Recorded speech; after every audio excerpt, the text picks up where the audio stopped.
Let's talk some health news this morning. Botox, not for wrinkles anymore. Well, it still is, but not just for wrinkles. People are using the skin treatment in a lot of other ways. So Dr. Maggie Husami is joining us from the Derma Health Skin and Laser to join us this morning to talk a little bit more about this. Thanks for waking up with us. Yes, thank you. So, of course, everybody still gets Botox. It's less of a taboo topic now. We can say, yeah, you get Botox, you get Botox. But there's some other really interesting uses for it, and it ties in perfectly to our weather. Yes, absolutely. So it can be used for a lot of different medical conditions, and one of those being hyperhidrosis, which is excessive sweating.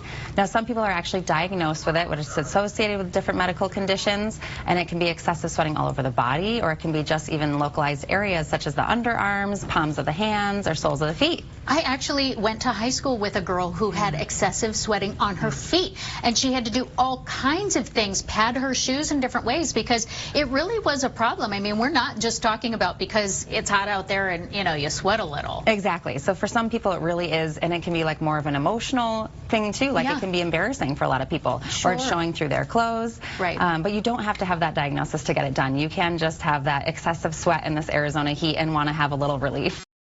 You use Botox for that. About how long does it last? Is it different from when you get injections in your face? So typically the injections in the face are around 3 months. Okay. Usually for the hyperhidrosis, it's typically lasting about 6 months. Wow. Yeah. That's really good. Yeah. Some things people should know if they haven't used Botox before, but they want to try it for the excessive sweating maybe. Yeah. What should they be on the lookout for? What kind of questions should they be asking? So the questions, you always want to have a licensed medical professional who's evaluating you. They do want to do a valid medical history, so they know that everything is safe, that you don't have any other underlying medical conditions that they need to watch out for. Okay. And get it done in a licensed facility as well, just ensuring their safety as well as the effectiveness of the treatment. And cost. So usually we'll see things advertised, you know, $8 to $10 a unit around town. How many units can you expect to use if you're, say, getting it under your armpits or in your hands? For the hyperhidrosis treatments, typically it's 100 units total. Okay. Usually 50 units per side. Okay. So that'll help you do the math and figure that out. Yeah. If they want to come directly to you, have questions, want to explore this possibility a little bit more, where can we find you guys? You have a lot of locations. We have 5 Valley locations. We also, you can visit us at